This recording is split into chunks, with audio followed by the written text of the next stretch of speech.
Welcome. Welcome to you too. Listen to this. Audible word search. Audible word search. Yeah. So, right, first As of in all... like the box with letters? Yeah, like the grid, yeah. So, we first of all, we're going to engage someone like a really great narrator, Brian Blessed or Matt Berry, and they're going to read out the letters in the grid, left to right, then top to bottom. And there'll be an option, they can do it diagonally and bottom to top, right to left. How does, like, I'm not even kidding, but literally how does that work? Well, you have to find the words.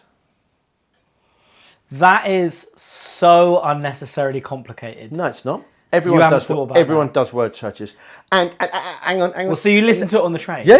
Or it's hands-free. So he's going like Q, L, G. Yeah. But is he at the start? Is he going sideways? Yeah. He tells you, and he says row 2, row 3, and it's completely hands-free. So driving, no problem.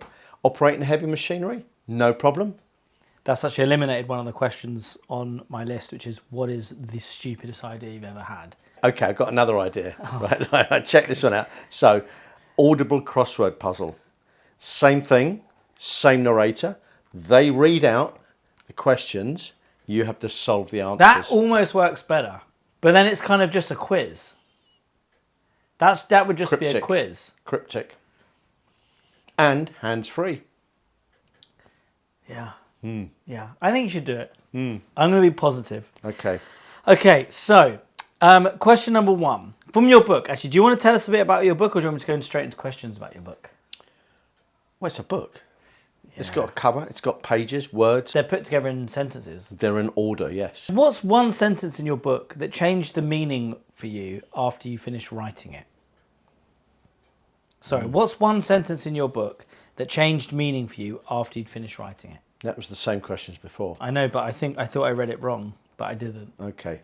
I thought the emphasis was meant to be on a different part of the word or sentence. It's like if you went, what's one sentence I don't know. in your book that changed meaning after you... I'll have to read it again. If your book had a scent, what would it smell like? Monkey piss.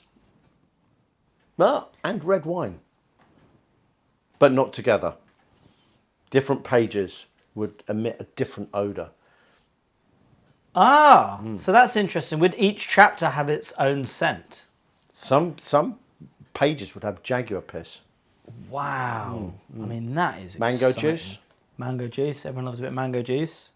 Violently strong continental lager. Did any part of writing this book feel like you were solving a mystery about yourself? The episode in Uruguay. Adaptation. Adapted. See, that's what I mean. It's like the emphasis. If your book was adapted into a silent film, which scene would still carry all its emotional weight without dialogue? Uruguay. Yeah. What did you learn about people while writing this book that surprised you? Oh, they're all mental. There's always weird people. Always weird. Like, no matter where you go, and they always find me. And I read this in somebody else's book, and it summed it up really well. I think it was Amy Hopkins' book. And she wrote that they start off normal, and then they drop little bits into conversation to test out how far they can go. And if you let them get away with it, that's it. They're full on mental. And you're stuck with the loony. I mean, she's lucky she had people giving her little bits of a trial run. I feel like I'd just get people that go straight into mental. Straight into loony. And they trap you. Yeah, you're usually in the window seat on the bus. Yeah. For 12 hours. Yeah. If you got onto a bus like this now, and you saw yourself getting up, would you not be like, I'd close my eyes. Or stare at them? Yeah. Oh, hi. Sit next Come to and me. Sit next to me. Sit I'll next make to some me. space. Yeah. What album would best represent your book?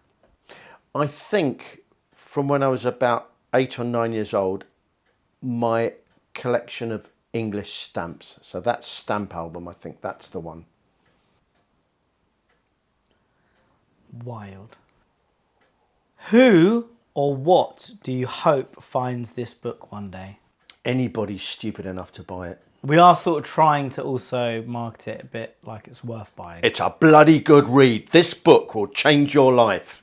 Everybody should read it. That's kind of what we need. A bit more of that. A bit more of a boom. says here, what's your Achilles heel? It's the tendon that runs between the heel and the calf. Talking of feet, we should probably talk a bit about this. You have 2.5 toes on one foot. Can we see it? Yeah. There you I go. mean, so it's interesting because I've never met anyone that says they've only got 2.5 toes on one foot.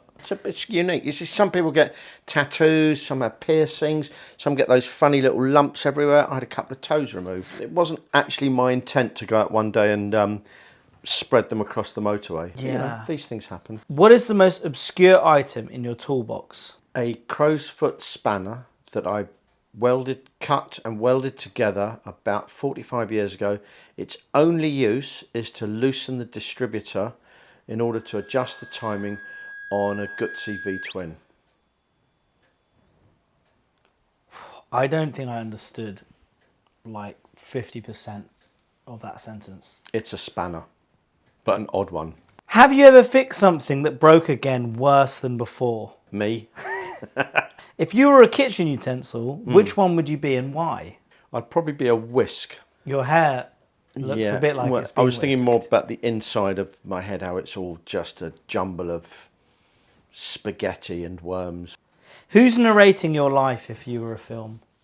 Oh, Brian Blessed. Yeah. Yeah. I think you're 100% without a doubt. If your reflection started blinking independently, what would you do first? I might try and blink back. Outblink Outblink it. Outmad the reflection. Don't allow that reflection to get the better of you. To get into my psyche. Don't no. let it get into psyche. No. Yeah, outmad it. Outmad the reflection. Yeah. Destroy the Or reflection might before the scream reflection at it destroys you. very loudly until Yeah. somebody comes in and takes me away. Okay. I think that's pretty much all the questions we had. Is there anything we want to talk about with regards to your book? Buy it. Available at all good bookshops at some point, maybe. Yeah. Otherwise, online. Audible. Oh, yeah. Well done, everybody. Thank you. Thank you for having me in my house. Cut.